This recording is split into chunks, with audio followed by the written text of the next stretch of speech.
Welcome back to Tibbs Farm. I'm Tibbs. I've already started to take care of the pigs. I've fed and watered the mama pigs and her little ones. I've tossed some feed in with the mini pigs. And I'm going to try something a little bit different this week than I did last week. I learned last week that the pigs don't really care for any of the brush. But I have noticed that there might be a little bit of the brush stopping them from rooting as fast and as much.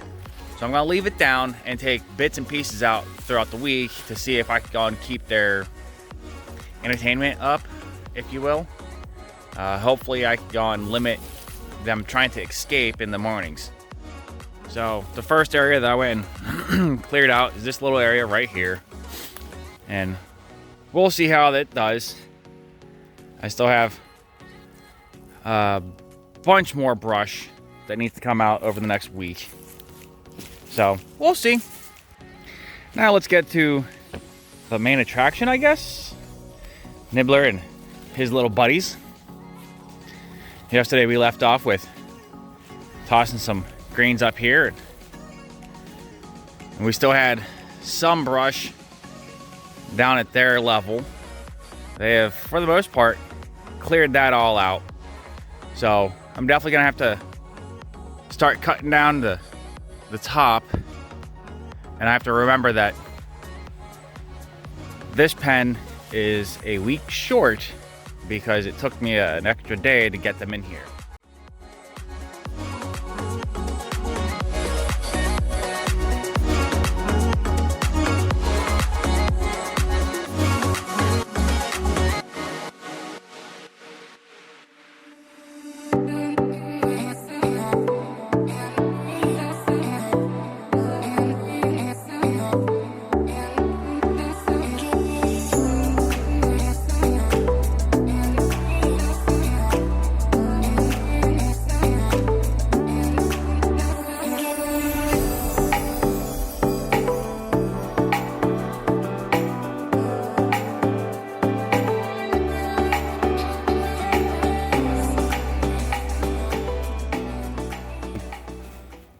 Here's their brush for today.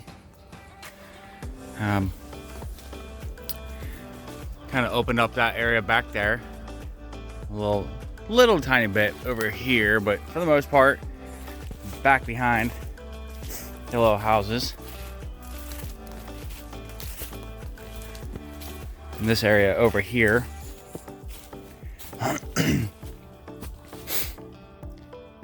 I'm still getting rather impressed of how fast the land's getting cleared with them helping in the manner that they help. So the one thing that I'm not particularly enjoying about this land being cleared out, and that's as of right now, only because we can't afford the equipment that I want. Taking all of this woody material out, don't really have a place to put it. The compost for the brush is already overfilled. The burn pile is overfull, and I probably could get out every weekend and have a fire just to try to clear that up.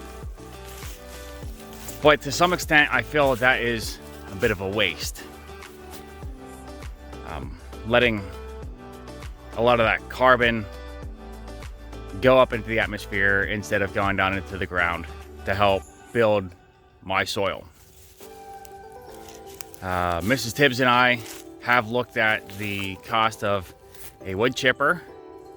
I do believe within the first year we could get it to pay for itself, especially since when we have the young birds, we do end up going through a lot of wood chips.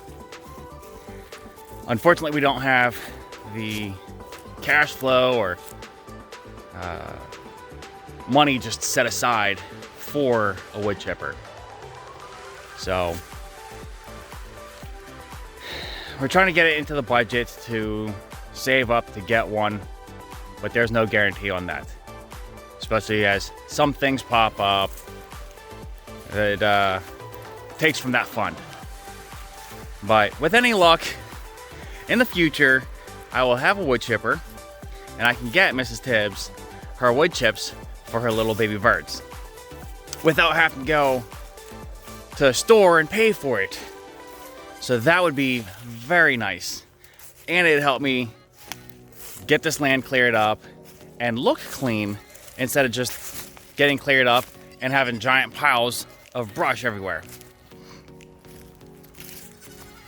And then I could go on, instead of having the brush pile compost, I could then use the used baby chick wood chips and put it into the regular compost pile, and it'll break down a lot faster than the brush pile compost is.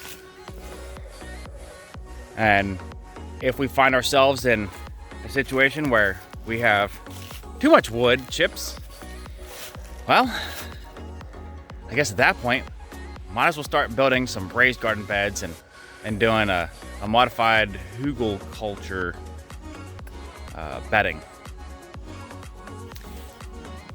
But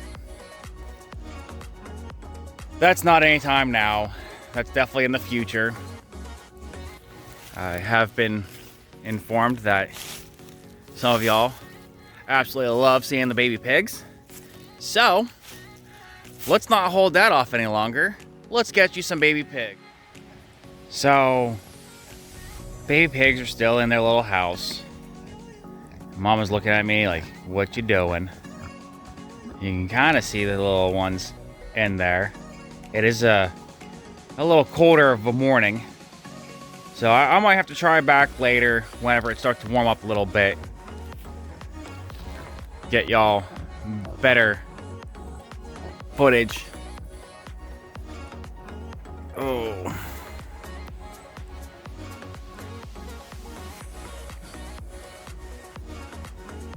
Just a little hog pile. Nothing to see. And here's the little pigs. Her ears are still healing from pig lice. That's a story of failure on our behalf for not quarantining the big pigs whenever we brought them onto the property. We did not check them over thoroughly, and after a week of the two mama pigs being in with our 3 that we had, Mrs. Tibbs spotted the mini pigs having, or the little pigs having, little bugs.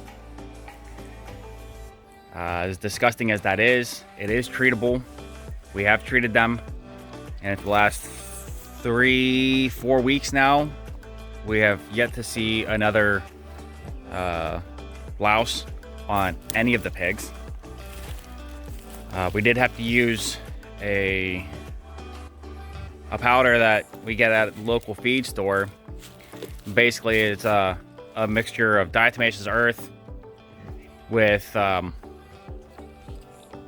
permethrin sprayed into it that you coat on them, and then you have to brush basically against the hair to get the powder all the way down to the skin and the base of the follicle, or the base of the hair.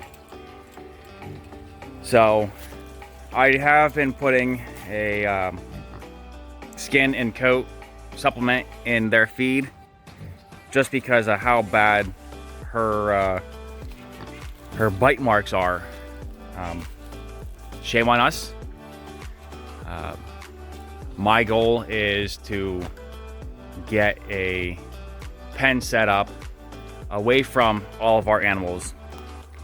Not a electric pen, but a permanent built pen that can handle whatever animal we go and toss into it, whether it's a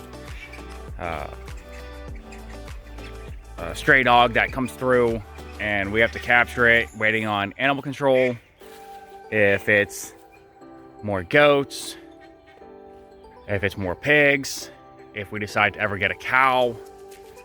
I want it to be built sturdy enough to be able to handle anything we put in there. I do have an area set off in mind that we can do that. We just don't have the resources to do it right now. I got a random hair stuck to my chin. So, once we get that built, that'll alleviate that issue of cross-contaminating our herd with animals we bring into our herd. And that is probably the very first thing that any book or media platform of any kind says. Quarantine when you bring new animals in. We didn't listen. We had to go and treat our animals because we allowed them to suffer. Lessons learned. It wasn't anything serious. It is treatable.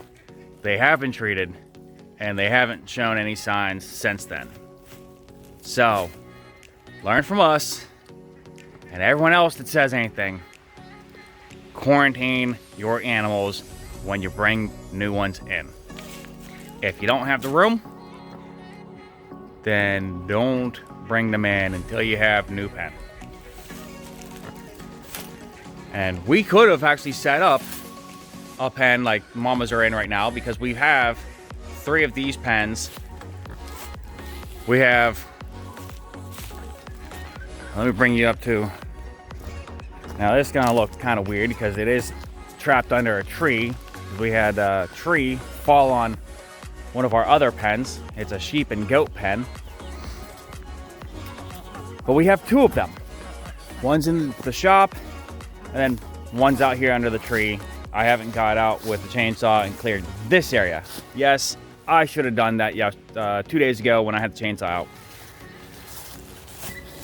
But we have this pen right here. That could have housed the pigs. And like I said, we have another one of that kind in the shop. And now we actually have a actual hog pen from Premier One.